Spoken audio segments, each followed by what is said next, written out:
Hai sahabat strategis, bertemu lagi dengan pembelajaran digital bimbingan belajar strategis.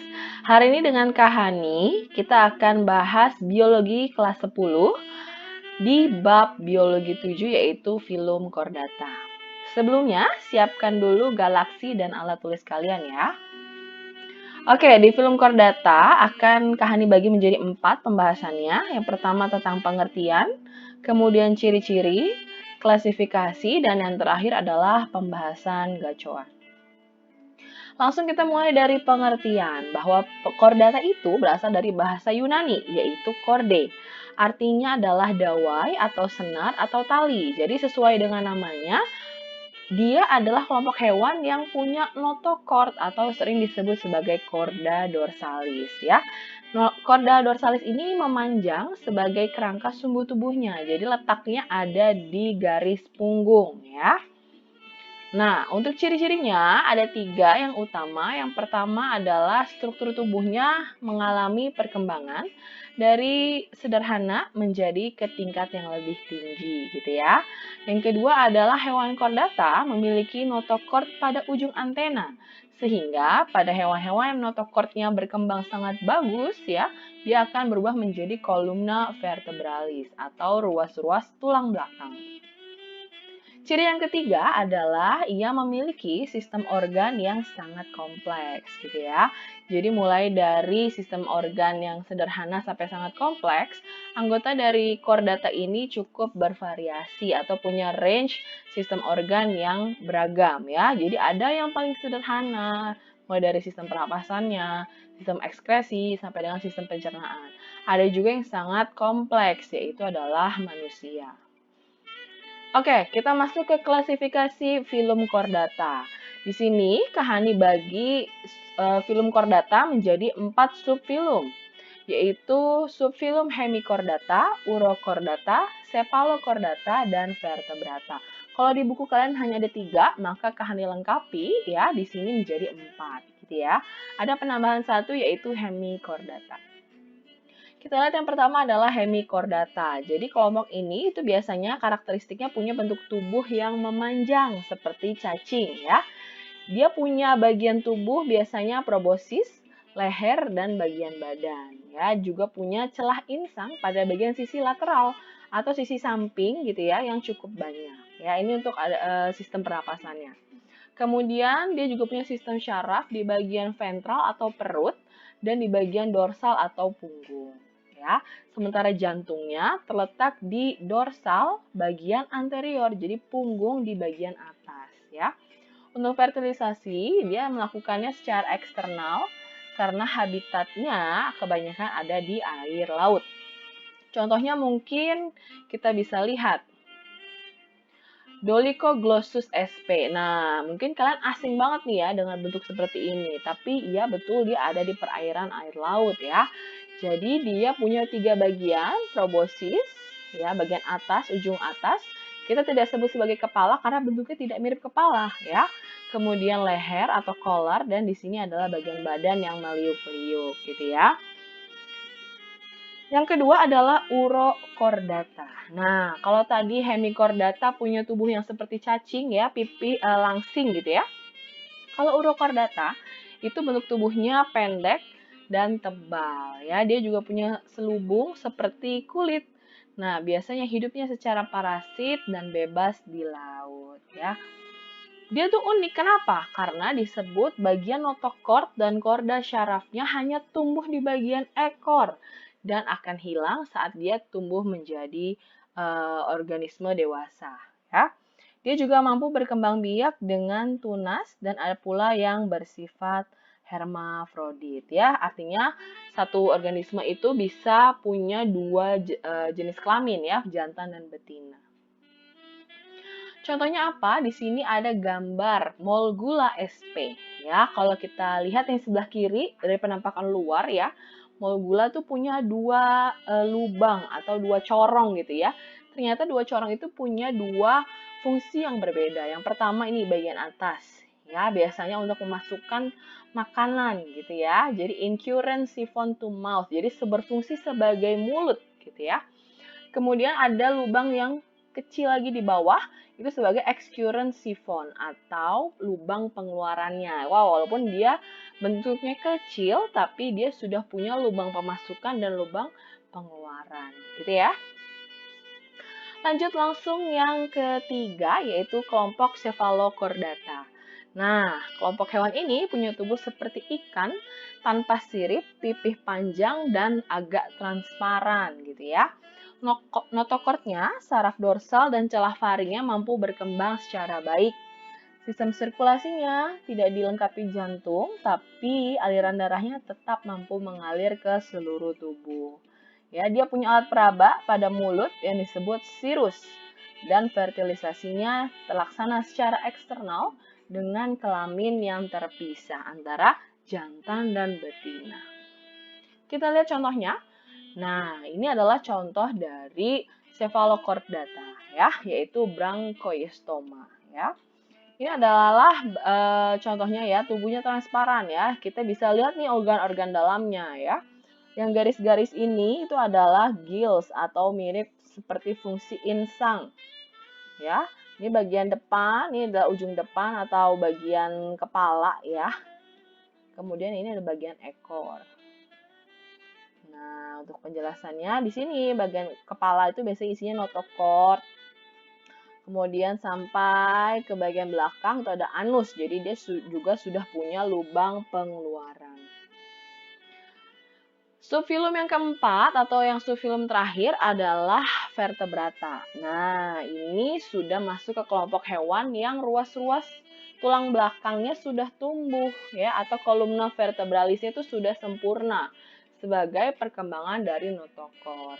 Nah, umumnya tubuhnya simetris bilateral dengan pembagian tubuhnya biasanya ada kepala, leher, badan, dan ekor.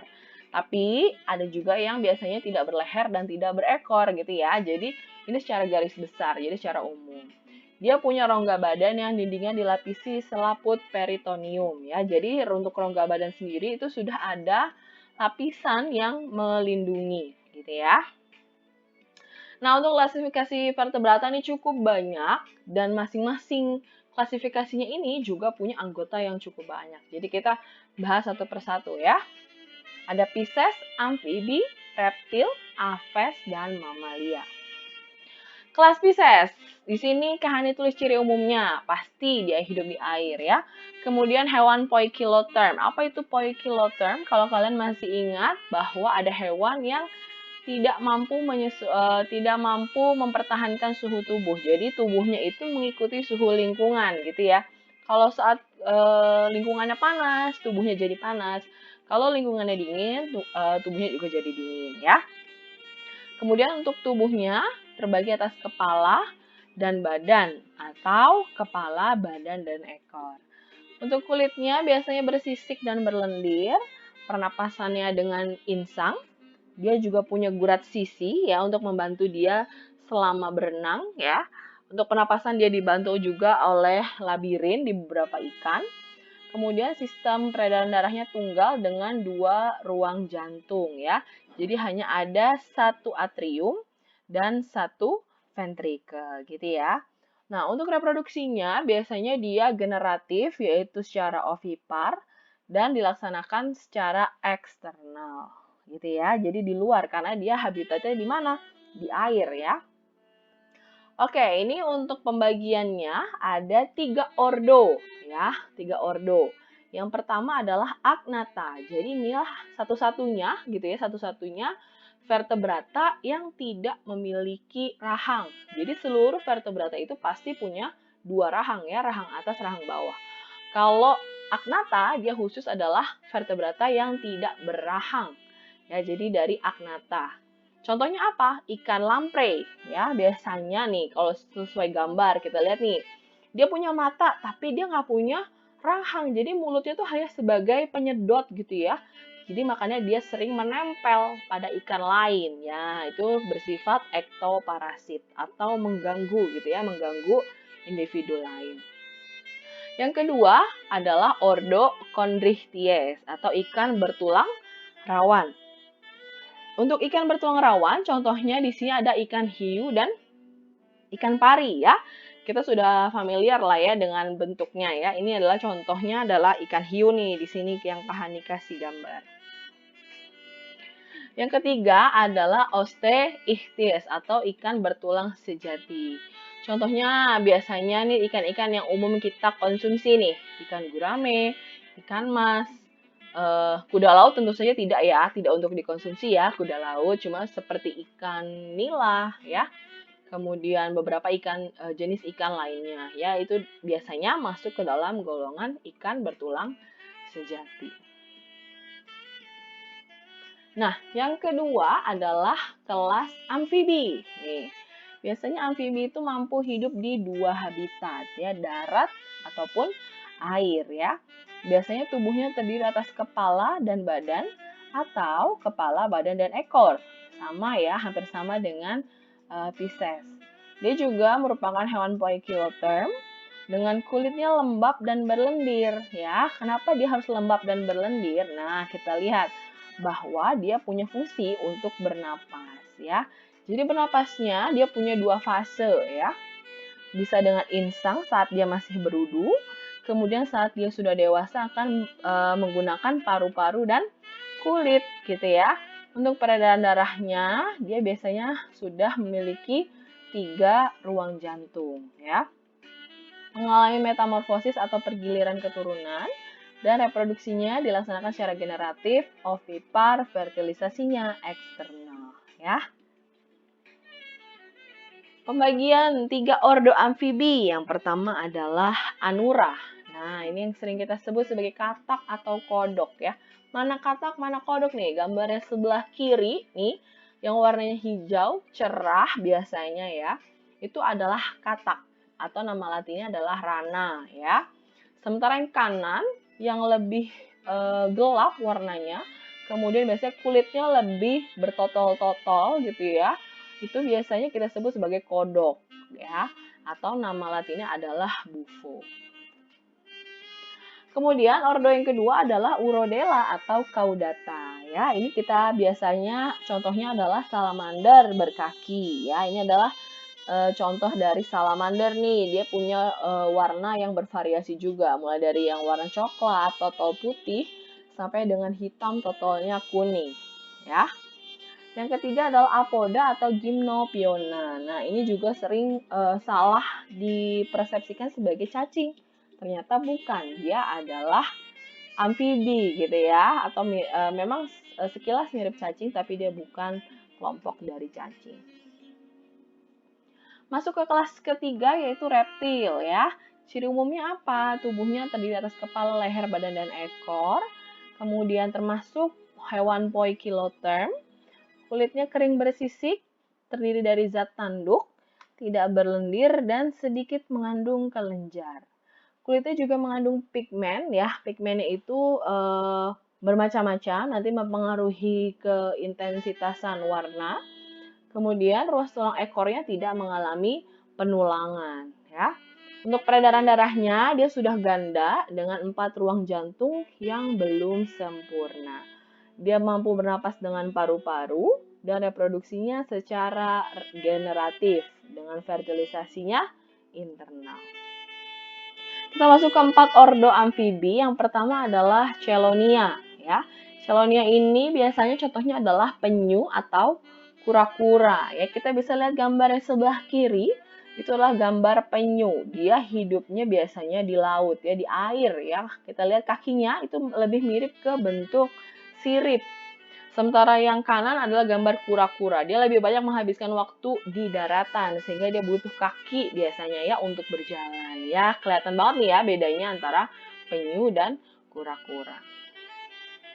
Yang kedua adalah squamata. Nah, kalau squamata itu adalah contohnya ular dan kadal ya. Kita sudah familiar lah tentu saja dengan ini. Nah, yang ketiga adalah crocodilia. Crocodilia ini biasanya contohnya adalah buaya atau aligator. Apa sih bedanya buaya dan aligator gitu ya? Ternyata beda nih. Kalau misalnya gambar yang atas itu adalah gambar aligator, yang bawah itu gambar buaya ya. Yang atas kita lihat dia punya rahang atas yang lebih besar, sehingga saat mulutnya menutup, giginya itu hampir penuh tertutupi. Jadi sudah tidak terlihat lagi gigi-gigi di sisi-sisinya, ya. Dia juga bentuk moncongnya itu seperti huruf U, ya. Jadi tumpul. Sementara buaya atau yang bawah, ya. Jadi dia ukuran rahang atas dan bawahnya itu hampir sama. Sehingga giginya saat mulutnya menutup, giginya itu tetap mencuat gitu ya, tetap keluar. Dan kita lihat dari sisi atas juga buaya punya bentuk yang lebih runcing. Jadi bentuknya V ya mulutnya, bukan U ya. Kalau aligator dia bentuknya U. Yang keempat adalah Rhinchocephalia. Nah, ini kita sering sebut hewan sebagai tuatara ya, hampir mirip dengan kelompok bunglon gitu ya. Tapi dia berbeda ya. Nama latinnya adalah Sphenodon punctatus yang masih bisa kita temui sampai saat ini. Kelas Aves. Nah, ini punya ciri umum nih. Tubuhnya terdiri atas kepala, leher, badan, dan ekor. Khasnya ya penutup tubuhnya itu berupa bulu ya. Jadi jangan salah sebut nih, bukan rambut tapi bulu ya. Dia adalah hewan homoiterm ya. Jadi sudah homoiterm artinya dia sudah punya suhu tubuh khusus ya, tidak terpengaruh lagi dengan lingkungan. Kemudian paruhnya itu dibentuk oleh rahang atas dan bawah, tapi tidak bergigi gitu ya. Dia memiliki foramen trioseum atau otot pengangkat sayap dan memiliki alat suara atau siring pada percabangan trakea. Jadi umumnya biasanya burung itu kan mengeluarkan suara atau cicitan ya khusus gitu ya. Dia juga bernapas dengan paru-paru dan pundi udara ya. Tentu saja penggunaannya juga berbeda. Paru-paru saat hinggap, pundi-pundi udaranya saat terbang. Untuk peredaran darah ganda dengan jantung 4 ruang dan reproduksinya generatif, fertilisasinya secara internal. Nah, di sini Kahani hanya sebut 5 ordo ya, padahal dia biasanya bisa digolongkan ke dalam 30 ordo ya. Jadi cukup banyak nih, tapi kalau kita bahas sekarang pasti waktunya habis nih ya.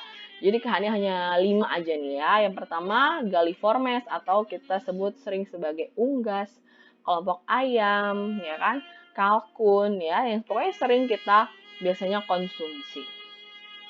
Kemudian yang kedua adalah Casuariiformes, dari namanya kasuari, berarti contohnya adalah burung kasuari. Wah, kita lihat nih ya, bulunya ini cukup lebat gitu ya. Biasanya dia punya tipe bulu yang khas gitu ya. Kemudian yang ketiga adalah Passeriformes, contohnya adalah burung beo dan jalak Bali. Nah, siapa yang udah pernah ke kebun binatang nih? Biasanya paling banyak pertunjukannya biasa nih kalau beo ya, dia suka menirukan suara gitu ya. Dan jalak Bali punya keindahannya. Yang keempat adalah Falconiformes, contohnya adalah elang dan raja wali. Dan yang terakhir adalah Columbiformes, yaitu merpati atau perkutut. Biasanya ini banyak dijadikan peliharaan, jadi jenis burung yang jinak yang bisa dipelihara.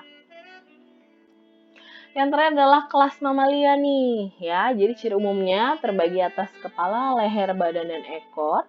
Nah, khusus mamalia badannya tertutup rambut ya. Jadi beda dengan aves. Kalau aves bulu, kalau mamalia rambut. Hewan ini tuh sudah termasuk homoiterm ya. Kemudian punya kelenjar air susu atau glandula mamae. Makanya dia namanya mamalia. Jadi kalau ditanya, ciri utama dari mamalia adalah ya pasti dia harus punya kelenjar susu ya. Memiliki rahang dengan 4 tipe gigi ya, seri, taring, geraham depan dan geraham belakang. Hidupnya ada yang di darat, ada yang di air atau di pohon-pohon ya. Dan biasanya semuanya adalah vivipar. Bernapas dengan paru-paru, peredaran darahnya ganda dengan 4 ruang jantung. Untuk reproduksinya generatif dengan fertilisasi internal. Pembagiannya ada 9 ordo mamalia ya. Di sini ada yang pertama monotremata, biasanya landak semut dan platypus. Kita lihat landak semut dulu nih. Kenapa disebut landak semut? Karena landak yang suka makan semut ya. Kita lihat nih ada bagian moncong depannya lebih lancip dibandingkan landak biasa ya kan. Kemudian platypus. Nah, platypus ini adalah salah satu mamalia yang unik karena Kalau semua mamalia biasanya vivipar, dia adalah ovipar ya. Jadi dia bertelur dan dia punya moncong ya. Kenapa dia nggak dimasukin ke aves aja ya? Karena dia berambut gitu ya. Jadi kenapa dia masuk ke mamalia dan dia juga punya kelenjar susu. Yang kedua adalah marsupialia. Nah, ini adalah kelompok kuskus, koala, dan kanguru. Jadi biasanya hewan-hewan berkantung ya. Hewan-hewan berkantung. Kemudian yang ketiga adalah rodentia, hewan pengerat ya, seperti tikus, hamster ya. Itu masuk ke sini. Apakah kelinci masuk? Ya, kelinci masuk ke dalam rodentia. Kemudian cetase ini biasanya mamalia besar ya. Contohnya paus, lumba-lumba ya. Jadi bukan lagi nyebut ikan paus atau ikan lumba-lumba ya. Jadi hilangkan kata ikan karena mereka adalah mamalia. Kemudian yang kelima adalah Chiroptera. Nah, ini kelompok kelelawar. Yang 6 karnivora, itu contohnya adalah kucing, singa, dan anjing. Lanjut yang ketujuh adalah primata, ya contohnya adalah monyet, kera, dan manusia. Apa sih bedanya monyet dan kera? Monyet sebelah kiri, kera sebelah kanan.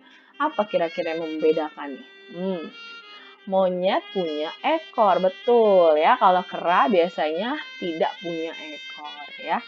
Kemudian polidota itu contohnya terenggiling, dan insektivora atau pemakan serangga itu khususnya adalah tikus tanah. Gimana? Penjelasannya sudah cukup ya. Jadi kita tadi sudah bahas filum chordata, ada berapa subfilum? Ya, betul ya. Ada 4 subfilum. Ada hemichordata, urochordata, cephalochordata, dan vertebrata. Nah, masing-masing kalian pahami lagi ya. Kalau misalnya ada pertanyaan, nanti kita mulai berdiskusi. Nah, sebelum itu, kita mulai dulu ke pembahasan gacoan. Nah, sekarang buka halaman gacoan kalian ya di bab 7. It's gacoan time. Kita mulai dari nomor 1 ya. Kahani nggak akan bahas semuanya ya. Kahani mungkin hanya bahas setengahnya ya. Jadi sisanya silahkan dikerjakan. Kalau nanti tidak ada yang tidak mengerti gitu ya, silahkan ditanyakan. Oke, kita mulai dari nomor 1. Burung yang punya kaki, leher, dan paruh berukuran panjang. Nah, biasanya ini burung pemakan apa nih kira-kira? Ada yang bisa nebak?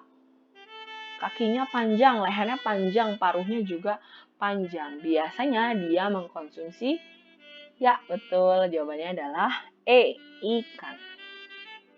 Lanjut ya, nomor 2. Alat kopulasi hiu jantan. Apa sih kopulasi itu? Kopulasi itu memasukkan organ reproduksi laki-laki ke organ reproduksi betina gitu ya. Itu dia punya alat tertentu. Biasanya setiap spesies itu punya jenis alat kopulasi yang berbeda.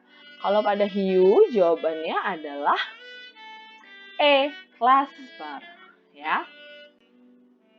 Lanjut ke nomor 3. Primata punya ciri utama yaitu ciri utama itu berarti dia harus membedakan nih dengan ordo lainnya. Ya, jadi ingat harus dibedakan dengan ordo lain. Apa nih kira-kira? Nah, jawabannya adalah A, rongga matanya besar dan menghadap ke depan. Jadi dari sekian banyak hewan ya yang punya pandangan mata yang sempit itu adalah primata ya. Jadi cirinya salah satunya adalah primata. Kemudian yang ini gambar hewan berikut termasuk ke dalam ordo hewan berkantung. Tadi istilahnya adalah hewan apa? Ya, betul. Jawabannya adalah marsupialia. Masih gampang ya. Kita mulai nomor 5. Kodok, kadal, dan ikan salmon masuk ke dalam subfilum yang sama karena punya ciri sama, yaitu kira-kira mereka ada di subfilum mana nih? Hemichordata, urochordata, cephalochordata, atau vertebrata? Jelas vertebrata. Berarti cirinya apa kalau vertebrata? Iya, betul, punya ruas tulang belakang ya. Jangan lupa kolumna vertebralis. Kita loncat ke nomor 8. Sistem vena pulmocutaneus pada katak merupakan pembuluh balik yang berasal dari pulmo cutaneus. Kira-kira apa tuh? Pulmo artinya paru-paru, cutaneus artinya betul, kulit. Jadi jawabannya adalah D. Lanjut ke nomor 9. Susunan alat tubuh amfibi lebih berkembang daripada alat tubuh ikan. Hal ini tampak jelas pada sistem apa kira-kira nih? Betul, jawabannya adalah E, pernafasannya. Ya, kalau ikan hanya insang, tapi kalau amfibi bisa insang saat berudu, paru-paru dan kulit saat dewasa. Loncat lagi ke nomor 11. Pada buaya, terdapat lubang kecil dalam jantung yang disebut foramen Panizi yang terdapat pada sekat antara ventrikel kanan dan ventrikel kiri. Jawabannya adalah B. Loncat lagi kita ke nomor 16. Hewan chordata yang tulang belakangnya atau notochordnya paling sederhana di bagian cauda atau di ekor. Tadi ada di penjelasan sebelumnya. Jadi dia yang paling sederhana adanya di ekor aja. Apa tuh kira-kira? Betul, urochordata. C ya. Kalau hemichordata adanya di bagian kepala atau bagian ujung atas ya. Sementara kalau cephalochordata ada di sepanjang sumbu tubuh. Lanjut ke nomor 19. Pada burung terdapat bagian akhir usus yang sekaligus bermuara saluran ekskresi dan saluran kelamin. Bagian akhir ini disebut, nah apa nih? Yang menjadi muara 3 saluran berarti ya. Ada saluran ekskresi, saluran kelamin, dan bagian saluran pencernaan. Betul sekali, yaitu jawabannya kloaka. Lanjut ke nomor 21 yang termasuk ordo Rodentia. Punya sepasang gigi pengerat di bagian depan. Berarti tergolong gigi apa? Betul sekali, jawabannya adalah gigi seri. Lanjut ke nomor 23. Chordata yang tidak punya tulang rahang. Tadi sudah dibahas ya, satu-satunya chordata yang tidak punya tulang rahang adalah Agnatha. Contohnya ikan lamprey. Jawabannya C. 26. Otot sternotrachealis menghubungkan antara sterno, itu apa? Sterno itu artinya tulang dada. Trakea artinya trakea. Jadi jawabannya adalah C, tulang dada dan trakea. Lanjut ke nomor 29. Nah, ini pilihlah yang betul ya. Sinus venosus pada jantung katak berfungsi untuk menerima darah dari sinus venosus itu letaknya ada di mana? Sebelum masuk ke jantung. Berarti dia menerima pasti dari vena ya. Vena mana aja? Semua vena akan masuk ke sinus venosus. Maka 1, 2 betul ya. Kemudian masuk ke mana? Ke atrium kanan. Jadi jawabannya adalah 1, 2, 3. Berarti jawabannya A. 31. Ikan salmon akan bereproduksi melakukan migrasi dari laut menuju sungai. Nah, adaptasi apa aja nih yang bisa dilakukan dalam perubahan tersebut? Yang pertama, memperbanyak air tawar masuk ke dalam insang. Betul nggak? Betul ya, karena dia masuk ke air tawar. Kemudian menyerap garam-garam melalui insang. Betul. Dan nomor 3, betul. Maka jawabannya adalah A. Nomor 32, penyu punya exoskeleton yang terdiri dari 2 bagian. Ada bagian apa? Karapas dan plastron. Jawabannya adalah C ya. Nomor 35, jantung amfibi terdiri dari 2 rongga atrium dan 1 ventrikel. Betul ya, tadi sudah dibahas ya bahwa amfibi itu punya 3 rongga. Ya, 2 atrium dan 1 ventrikel. Sebab darah yang keluar dari jantung merupakan darah campuran. Apakah betul? Betul, karena ventrikelnya belum terpisah sehingga darah yang keluar itu memang berupa campuran ya, darah bersih dan darah kotor. Tapi apakah berhubungan?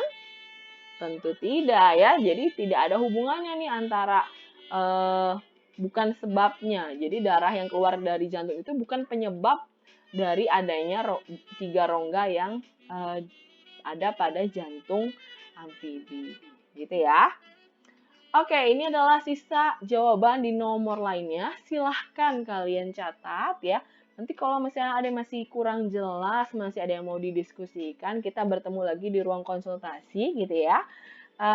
Kurang lebihnya mohon maaf, Kahani cukupkan. Terima kasih dan selamat belajar untuk semuanya. Sampai ketemu lagi di pembelajaran digital berikutnya. Assalamualaikum warahmatullahi wabarakatuh.